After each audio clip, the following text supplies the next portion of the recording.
From deep in the heart of Texas, it's On Second Thought, powered by Hook'em.com. Hosted since 2016 by your favorite sports columnists, Cedric Golden of the Austin American-Statesman and Kirk Bohls of the Houston Chronicle.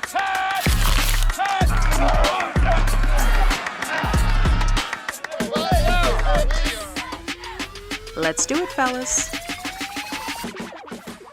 On Second Thought, Cedric Golden here with Kirk Bohls. We are, as usual, powered by Hook'em.com. And Duck, the Texas Longhorns have found a groove here midseason. SEC winners of 3 in a row. They visit Missouri on Saturday night, Valentine's night. I know the ladies aren't happy about that one, but that's okay. That's okay. Their best players joining us. Dailyn Swain, the forward, the high-scoring forward, all SEC candidate, is joining us. Dailyn, how are you today? How are you? Man, good to have you with us. So I don't know, the mini bye you guys are on right now, did it come at a great time? Were you feeling the stress and you needed some time off a little bit? For sure. I think it was perfect timing. Right after Coach Miller kind of made that point of focus that we need that SEC kill, 3 wins in a row, and we did that. And you get a couple of days off without playing the game and a few more extra days to prepare for Missouri. So I think it was perfect timing. I saw you. I was like, Dailyn's dragging a little bit. I was like, you wasn't looking for a shot. And so a couple of guys go, it's kind of tired. It's a long season. And so you guys are on a roll. Winnable games coming up. Missouri, LSU, tough one at Georgia. What's been the key to this resurgence at midseason? I think just Coach Miller making a point of focus that, it's kind of, I talked about the analogy he used with the horse race. We were kind of mid-SEC with a lot of games left, and obviously a lot of things can change before the SEC tournament, before March comes, and we just kind of made that something to focus on, take it one day at a time, and get better every single day in practice, and take advantage of those, like you said, very winnable games. Yeah, it's such a tight race. You got 5 teams within a win of each other, and you got 9 teams within 2 wins. That includes the Texas Longhorns. Boy, you got to be feeling good now. Right now, it's kind of a struggle early. You start off 0-2, but to win 3 conference games in a row, what's that done for y'all's confidence, Dailyn? Coach Miller also talked about that. He did his own research, seeing how many players on this year's team have won 3 conference games in a row from wherever they came from, and it was a lot lower than we expected. I think we did it last year, but like Jordan never had, or Kendall never had, and when he made that kind of what we need to focus on, it made it that much easier to lock in practice and just take it game at a time. But I think it's lifted us up in terms of confidence for sure. We have really enjoyed getting to know Coach Miller. Man, he's a truth machine. He's not exactly holding back when describing how well you play or how well you didn't play as a team. That honesty, that brutal honesty, does that play well in the locker room? And how motivational is it for you guys as a good mix of veterans and young guys? I mean, it's great. We all respect Coach Miller, obviously a former player and a great coach as well. And I mean, we're all men, so we want the honest truth. Kind of being told what you want to hear is something that we all want to leave in the past. We all want the honest truth, and who better for it to come from than your head coach? He tells you exactly what he wants to see, so he gives you that clear guideline, and you either do it or you don't. So I'd like to ask you about, you've had a long relationship with Coach Miller. I mean, didn't he start recruiting you when you were like a sophomore in Columbus, Ohio, and skinny 6'7" kid?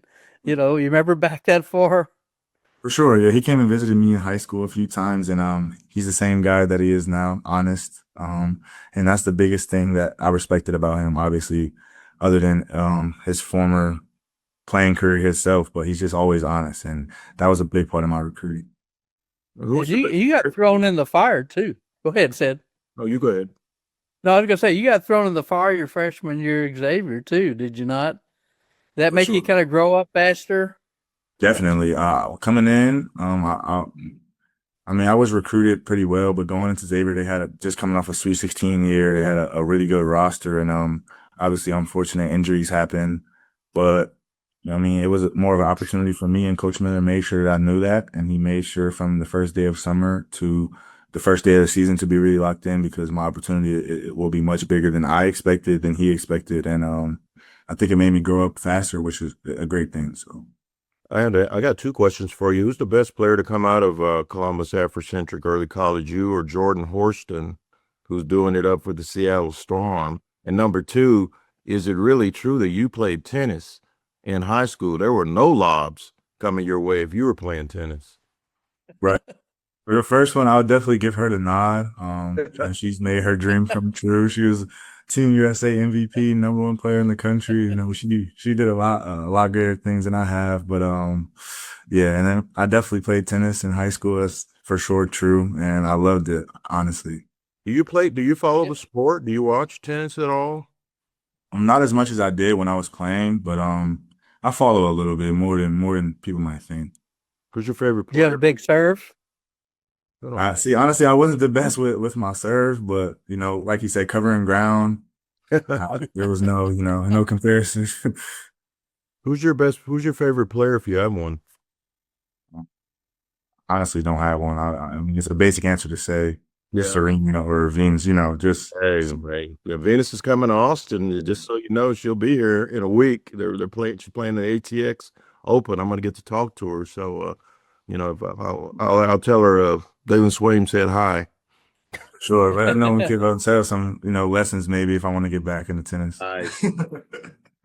When you heard that, Coach Miller was leaving Xavier, going to Texas, can you take us back to that span of time? And I don't know if it came as a shock to you and your teammates, and how soon before you kind of knew you were going to follow him here to Austin? I think we were on like the team bus. It wasn't too long after our loss in the tournament to Illinois. Right. And honestly, nowadays with like all the NBA Centel stuff on social media, we all thought it was fake. Like, cause Really? he wasn't too far from us, like on the bus or whatever. And we were just like kind of frozen in time, but I had no prior knowledge. I didn't know anything that was going on. And we were all just wondering like, man, like Xavier's obviously a great school, but Texas it's another level. And we were like, all I was like, man, I hope he brings us. I hope this, that, and, we were all just wondering how it would work out. But, right when he got settled in, when he got here and, kind of found his way and figured out who we would bring coaching wise and stuff like that, when he made that call, I was talking to a few schools, but nothing as serious as when he called me. So once we kind of had that conversation, it was almost a done deal. Who else did you talk to?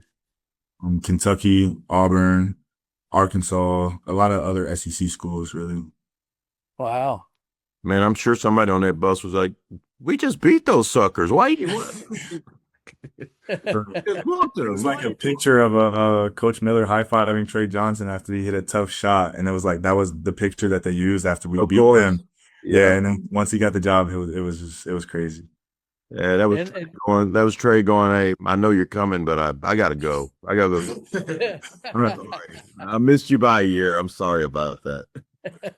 And when you came to Austin, I mean, you're from Columbus, a big city, Cincinnati, you played there, and so your acclimation to Austin and the food, the climate, the vibe down here, how long did it take you to kind of get adjusted? Say it took me a while. Honestly, like just the heat was the biggest thing. I got down here a lot earlier than my teammates did, and I would work out and like take a shower in the facility and take one step outside and I'm already drenched in sweat again. And that's something I had never experienced back in Ohio. I would say that's the biggest thing I had to adjust to, really, just the weather. But everything else has been fine. Like you said, Columbus is a big city. Austin, I think it has some similarities, but it's different. But I love it here. So. I bet you like the winter. I mean, we haven't really gotten that cold. You're like, where's the snow? You ain't got nothing. Yeah, there was a big emergency message about the snowstorm, and it just was icy roads and stuff that I've seen since, So. We're soft down here. We're soft. That was a brutal winter for us, those 36 hours. So, we're not as tough as we look. So, anyway, and then, you come on, you guys are kind of up and down early. You're all trying to figure out the roles. You're trying to figure out your teammates. And, you guys dropped first two games in conference, but you go off against Mississippi State, and what'd you have, like 34 and 17? I forget what your numbers were, but you just went crazy. What happened in that game? And was that kind of a jumping off point for you and the player you've become? I would say so a little bit. I really was just focused on, obviously, it was my first time playing the SEC. I had teammates last year who told me what it was like. I mean, I come from a great league in the Big East, but like I said, the SEC is just, kind of a step up in my opinion. And I just wanted to make it known to my teammates that I was ready to play. I know they kind of look at me as a leader coming from with Coach Miller and just, what they expect of me on the court. I kind of wanted to let them know, like, I'm ready to play in this league, and let's all just be ready. I want to ask you about your big guy, Modest. It seems like when Modest gets off, you guys are way tougher to beat than on the games where he may have struggled. What's gotten into him lately? Because he's playing great. I'm just buying into what Coach Miller is teaching him. He's had a lot of great bigs in his past, and Modest is a young guy. I feel like a lot of people forget that with how skilled he is. It's kind of easy to forget that he's a younger kid and he has a lot to learn. But he's been really locked in on what Coach Miller and Coach Anderson are teaching him. Coach Anderson was a great player in his day, so he has a lot of knowledge. And he's just, he came from a new school as well, so everyone's still learning. It doesn't just, happen with the snap of a finger. But now that he's, buying into it more, you can see it paying off on the court. So. And you've been tearing it up. Obviously, you're 10th in the league in scoring, averaging more than 17 points a game. You lead your team in scoring and rebounding. You're like top 5 in the SEC and steals and, minutes and assists and everything like that. Are you scratching the surface? I mean, your game is just so much fun to watch because you can create and get in the lane and get to the rim. Where would you say you are in your journey as a basketball player? I have a lot left in me, a lot more potential than people may realize now, but that's kind of always been my story. I would say when I got to high school, people could see I had potential to be a great player, but I had a lot to learn and a lot to work on, and I did that, and eventually I became the best player on my team and in my area. And kind of the same thing in college. So whenever it's time for me to take that step to the next level, I think it'll be the same, just getting there, ready to learn, being a young guy, and developing day by day. I feel like that's a huge part of how my career will go. I'm going to ask you about the Big East. That's always been a tough conference. With the SEC is generally recognized as the toughest conference in college basketball, with all those teams making the tournament last year. What's been your adjustment to the SEC, and what are the differences in competition between SEC and Big East? I would say my adjustment really has been a lot more mental than anything. Having to obviously hold my own for my play, but also being a leader with this team. And this season has kind of reminded me a little bit of last year. Like you said, we had ups and downs, and we didn't start the hottest in conference play, but he made it, a point that it's a long season. We have a lot to learn and a lot more games to play. But the biggest adjustment in competition, I would say, Coach Miller makes, like I say, he's really good with analogies. He says every single game is a 100-point test. There's no pop quizzes, so you have to be completely prepared every single night. I wouldn't say there's any, games that you'll win in the Big East, but obviously there are more winnable games than others. So I would say that's the biggest adjustment. Who would you say is the best player you've gone up against in the SEC so far? That's a good question, really. I would say Keyshawn Hall, another Ohio guy. Auburn, yep. Yeah, we were in contact. Y'all had him. He was quiet. He was all of a sudden he got that 4-point play, and then it was on and popping. Exactly. What makes him a tough matchup? It was versatility. He can get downhill, but he can also shoot the three really well. I feel like that's an underrated part of his game. He shoots like 40% from three, but he's a big guard. That's kind of his thing. He can get downhill on bigger guys, and he's a lot quicker than he may look. So he's a really tough cover, and he's really good at getting to the free throw line. So you have to play without fouling. And that was around the time, we were struggling a little bit with that. So I think he just, came at the perfect time. Where do you see improvement in your game, Dailyn, that you're looking for? Is it your jump shot, your 3-point shot? Is that primarily where you want to, up your game? Most definitely. I would say shooting, and then cleaning up my turnovers a little bit. I feel like now that I'm on the ball more than I was in last year and the year before, making those decisions, I feel like I do a better job in practice, but just staying locked in every single day and hoping it making it translate to the game. When you look at the league, what player or players in the league who you look at and you like what you see from them, and you're like, man, I could incorporate some of that into my game and be more effective? Really, just any big wings or bigger guards in the NBA who are dominant, like on the ball, but also impact the game off the ball, like guarding the best player. I would say guys like Herc Jones, Trey Murphy, guys like those guys are really tall wings, but they can handle the ball when needed and guard the best players. So. How about I know your mom is a big influence in your life, Constance, and you got several brothers too. I was curious if you could talk about the role your mom has played in your life, and I was curious if she's been down here to see you yet. She's been down here a lot. She came for Christmas when I first moved here, and then her mom, my grandma, actually moved down here around the same time I did. So, you know, yeah, she's been here a lot, but she played a huge role in my life. Honestly, I talk about how Coach Miller's really good with analogies, and that's kind of like the best way for me to learn things, I feel like. And obviously, she didn't play basketball or anything like that, but she knows how to, use her work life as an analogy for mine. Like she showed me what sacrifice was, not doing all the things that she may wanted to do, to sacrifice for me to go to AAU tournaments and go train every day after work when she was tired and didn't feel like taking me. And she really, defined hard work for me and what my life could look like if I really bought into what I wanted to do. So she still is a huge inspiration, for me. Did you say your grandmother moved down here? Yes, sir. Oh, did she cook for you or anything? She actually just cooked for me yesterday. What's her go-to meals for you? What's your favorite meals? For me, I love when she makes jerk chicken, cabbage, cornbread, and she's really good with dessert too. So she made me a cake yesterday, and Gotta get over there. I got to get over this. Facts. I've had a couple of teammates over and they love it, so they always ask me when she's coming back. Have me a jerk chick. Have me a jerk. You should try it for sure. Yeah. Oh my God. You guys got a big game against Missouri this weekend. Mark Mitchell, Coach Miller was describing him as a one-man wrecking crew, 6'9" power forward, and got a big challenge for you. And the other thing Sean says about how hungry this team is, because there's a lot of older guys there, some seniors like Tremont and Jordan that, they realize the end of their college careers are coming. So can you talk about that mindset in the locker room right now? Yeah, sure. Coach Miller really he says that all the time. He tells them after every game, we have this many home games left. You'll never play against Ole Miss in the Moody Center again. So take these games serious. Don't take it for granted. I feel like that's where a lot of that hunger comes from. Like we have 6 seniors, I think.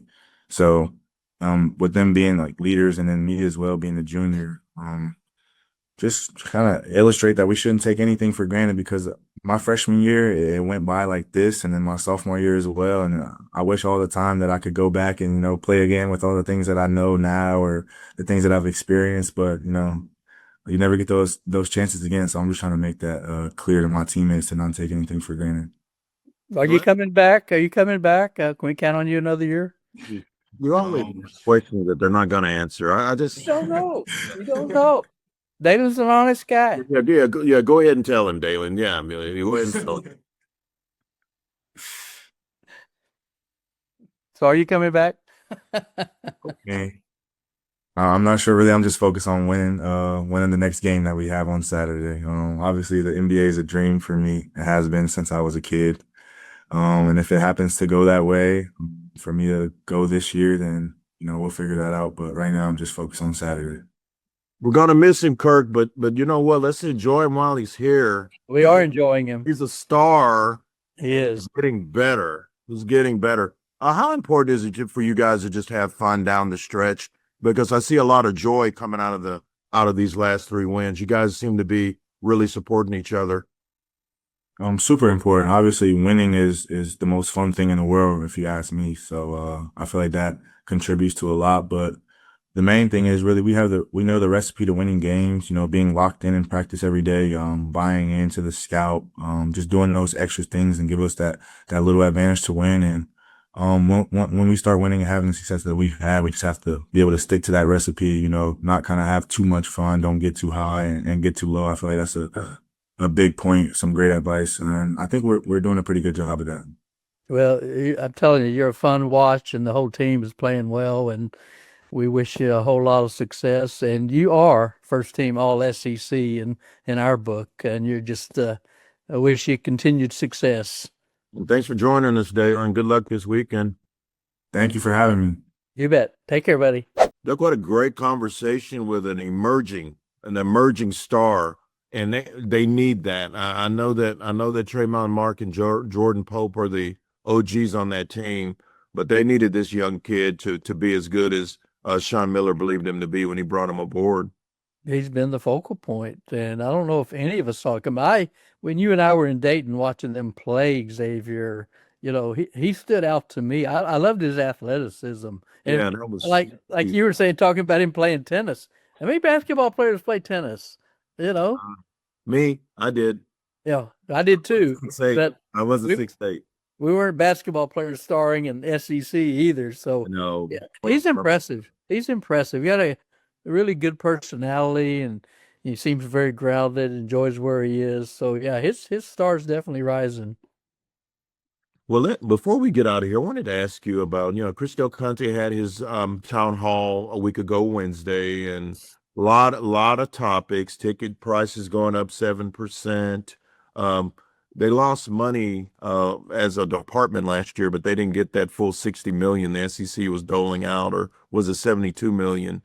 It was 72 million. So had they gotten that, they wouldn't have lost any money. They would have made money. So do you get the feeling that CDC and Kevin Eltife, the board of Regents chair, and President Jim Davis are really taking advantage of what could be the next golden era of Texas athletics? I think they already are, Cedric. I mean, they've won 4 out of the last 5 Directors' Cups, and even though they're probably only top 10 right now, it's kind of a long shot because football didn't get in the playoffs. So and volleyball, had a less than stellar finish to a great year. So, but yeah, the Texas brand is as big and electric and powerful as any brand in college sports.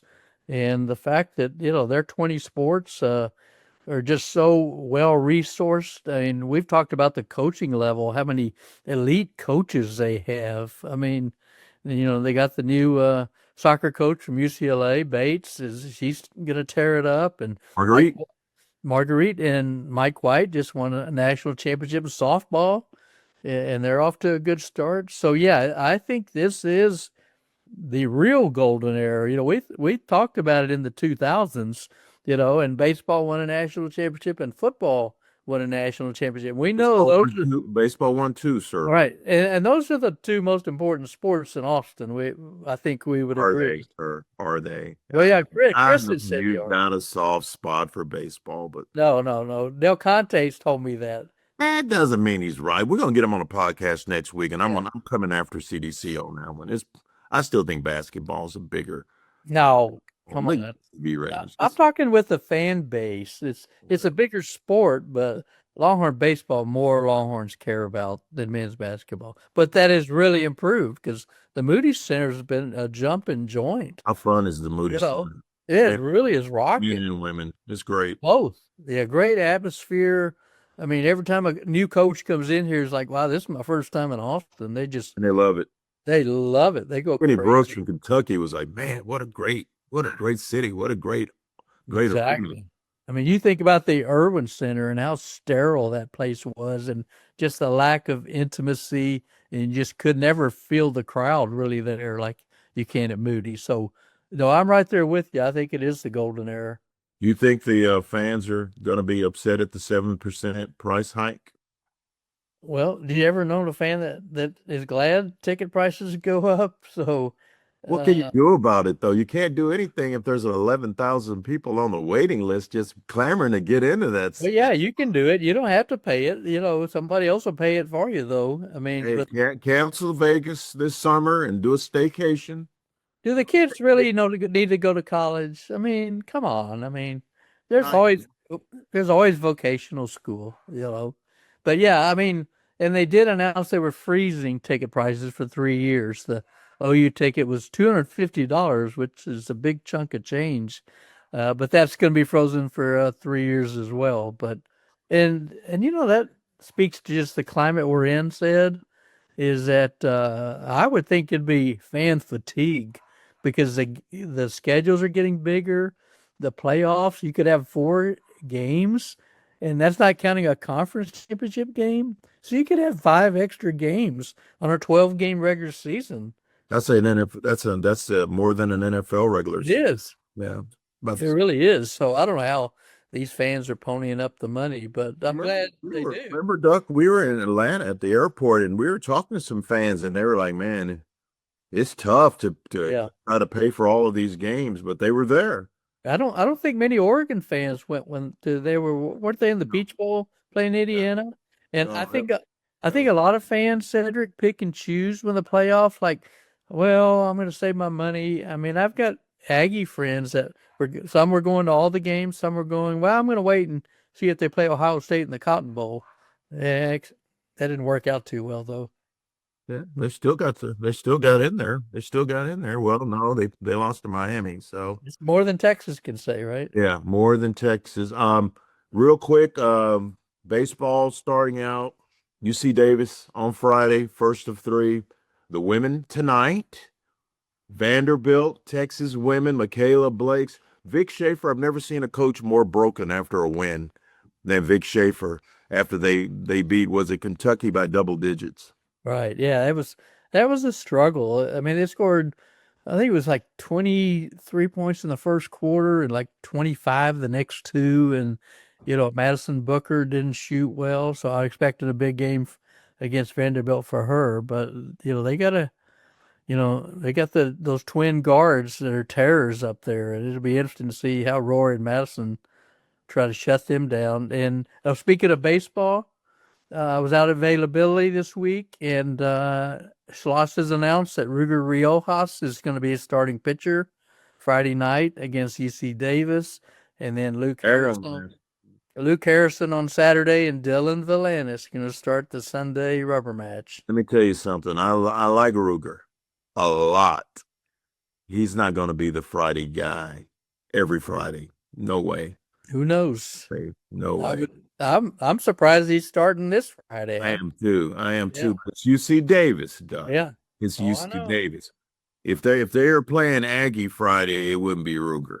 It would. I agree with you. I think, and he can afford. UC Davis should mount a real big challenge. Texas picked second behind LSU in the SEC poll, and it's a lot deeper pitching staff. And they're going to have Jonah Williams probably in right field, have him for a whole year, hopefully. And Adrian Rodriguez at shortstop. He's went hand surgery. He had a bone joint dislocation. They had a fix in L.A., and he ought to be more like 100% all year. So I'm looking for big things out of this baseball team. Me too. I'm looking for big things as well. It's going to be a fun weekend. Enjoy the games, my friends, and we will be back next week. Thanks for joining us today. Thanks to Dailyn Swain. Great conversation with that young star. He's out of here after this year, Duck. He's gone. He's not going to tell you. Be Mr. News. You want to put some scratch on this? Quit looking at me like that. We can put some money on it right now. Dailyn Swain will not be back next year. Well, there's nothing wrong with asking the question. And here's the thing. Okay, I'm going to put you on the spot. Does he have a 3-pointer jump shot NBA ready? No. Okay, and I'm going to just ask you this, especially since you get NIL money in college. Would it behoove him to come back another year and work on that jump shot? Because is he going to get the instruction in G League to make that jump shot better? I'm looking, if you want a 10-year career, Well, here's where I am on that. Yeah. You have to balance your NIL, what you're making at Texas or what you can make elsewhere. Sure. Against an NBA contract if you're a late first or second round pick, and I think he's trending towards second. I think now. But if he blows up these last 6 or 7 games, he could easily move into the first round. And if he gets in the NCAA tournament and blows up. And there are a lot of players that came into the league that were not very good shooters from deep. So if that's his biggest deficiency, I think he's going to be fine. because he's shown that he can make a mid-range. He can make some mid-range shots, and he's a big guy who can get to the bucket. So that's the body type they're looking for, Doug. The 6'8", long arms, jumping jack types.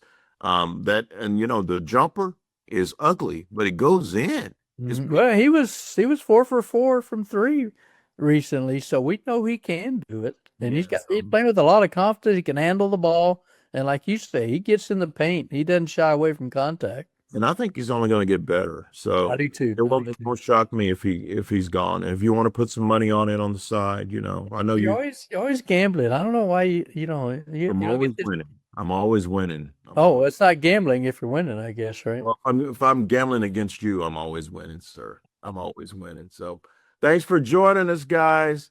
He's Kirk Bohls, and thank God we're not. We will see you next time on Second Thought. That's a wrap. You've just experienced On Second Thought, powered by Hookem.com. Want more? Join Sed and Kirk every Thursday for a fun sports ride from the ATX. Find archived episodes anytime on YouTube, Apple, Google Play, and Yahoo.